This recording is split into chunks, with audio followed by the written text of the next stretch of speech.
Morning, everybody. Sorry, by the way, if you tuned in just now, you saw some Wi-Fi issues. Dave was saying we've been hacked by potentially cyber attack from Royal Mail. Outrageous, eh? But we were saying some important things, so we wanted to jump back on quickly. Dave, I'm going to whistle for it because I know you're busy. I know you're going off. Yeah. Firstly, obviously, brilliant meetings across the country all of this week. Opportunity to say thanks to all the reps who are getting out and doing the job and the members who are joining those meetings. Yeah, well, I mean, look, we know how difficult it's been in the last year or so, really. So understandably, people do get a bit tired when you're in a long dispute like this. But there's no doubt from what we're seeing, the level of commitment from our members, from our reps, just thanks to all of it. The dispute is in another phase now. It's reignited. And I think you all know what you need to do. We said it last night. The key point here is that the successful outcome of this dispute will undoubtedly rest on how big the yes vote is and how big the turnout is. We win the ballot, we win the dispute. It's as simple as that. So on that point, there's a job of work to do for people. Again, you've done it before, you can do it again. And it's quite clear from the evidence that we're seeing that people are at that now, which is really good. Spot on. Yeah, let us know if you've had a meeting. Let us know where you're watching from. Try and get someone up on screen. Dave, another thing which we should make consistently clear throughout this ballot and previous ballots after, again, Royal Mail's sort of pettiness and seeking to try and bring the union down via sort of undemocratic processes and using the courts, is how important it is that people wait until the ballot paper is at their home address before voting. Yeah, we're asking members to vote at home. That's what we want you to do, and I'm sure you'll take that advice in that spirit. Spot on. And another thing that's sort of obviously is the level of attacks from Royal Mail are unprecedented, Dave, in terms of loads and loads of unagreed changes in the workplace. And one of the things they've done is launch a mass unagreed VR exercise, voluntary redundancy. And some of our members, which is entirely their choice, have chosen they've had enough, want to draw a line under their time with Royal Mail Group and move on. But if they are leaving before the 2nd of March, which would be the earliest point we could take action on the back of this ballot, they shouldn't vote in this ballot, should they? No, our strong advice, again, is that if you have accepted Royal Mail's VR terms, that's a matter for the individuals, you should not be voting in this ballot. We haven't got all of that information, but that is our strong advice, yes. Spot on, Dave. Could be any clearer there. And final question before I give you a chance to round up would be, we understand, potentially, to hear that Royal Mail Group are going to be recalled by the Parliamentary Select Committee. I mean, that is like a stunning development, which would basically be Parliament saying to Royal Mail Group, you misled Parliament, and therefore, in layman's terms, you lied. That would be a hell of a moment, wouldn't it? Well, it would be. And the car crash interview that the CEO, his performance at the Select Committee, I don't think it's going to surprise many onlookers that they will be recalled. I don't think there's official confirmation of that. But as I said last night, once we saw the reality of that performance, when you're there on the day, you can't come back in and challenge what's being said.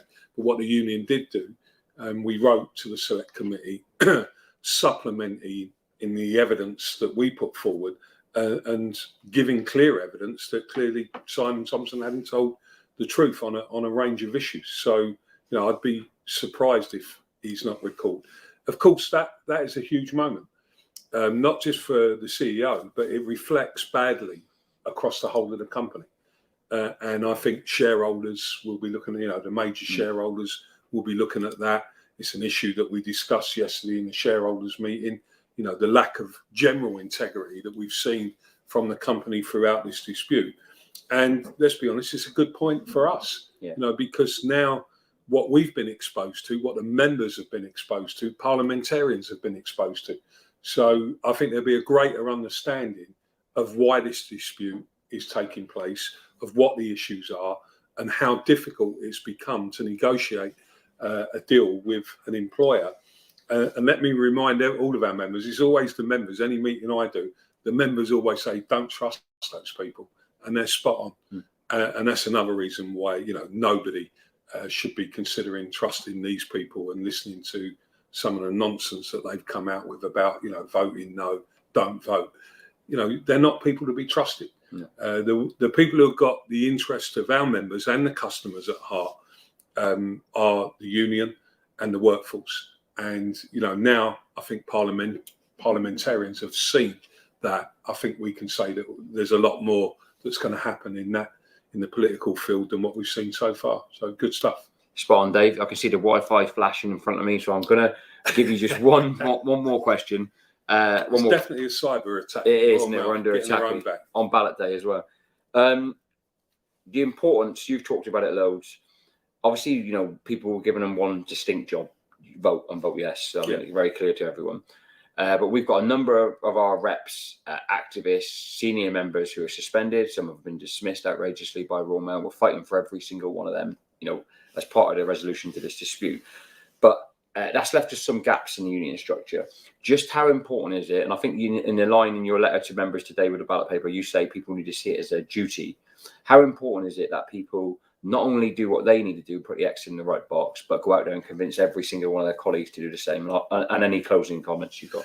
Well, look, the reason that the union has been successful is because we do have direct engagement. We're accessible as leaders to the members, and the members then have a role to play in pushing forward the union's policy. So all of those who are voting yes, you also have this additional ask from us that you actually engage in the debate in the workplace with other workers. That's in your interest, that's in everybody's interest, that you make sure that you do everything you can in terms of voting yes. I know you'll be doing that, but we encourage you to do that all the time, of course, in the right, respectful way. Final comments from me would be, we're actually just about to head off to some further negotiations with a company. We'll update you in due course on that. I want to make it really clear here that the strike action that our members have taken so far has forced Royal Mail back from their original proposals on a number of occasions. We went through the detail of that last night. We believe the direction the talks are going in, you will see more concessions from the employer. We will not be coming back with their so-called best and final offer. It will be an agreement that is in the interests of our members, but also an agreement that can move change forward for the benefit of customers. And, we hope that the companies see the sense in stop waging war with their own workforce. Listen to them even more. And the final message from me would be, though, that, when you're weighing up the ballot, when you're weighing up everything, keep remembering the brutal attacks that Royal Mail management have put on our members during this dispute. As I say all the time in the media interviews, there is no doubt that the attack that our members have faced, after months after they were key workers, the company prioritising shareholders over them, the company never telling the truth, showing a lack of integrity throughout the company, and also, of course, the way that they've continued to push proposals that are not in the interest of the future of this industry. So we'll knock them back on that, but you remember that when you come to vote. You remember all the pain that they've put us through and put you through, more importantly, over the last 7 or 8 months. Thanks very much. Get the ballot back as soon as you can. Vote yes and leave the rest to us. Spot on. Thank you, Dave. Thanks for your time. Thank you for your time, most important.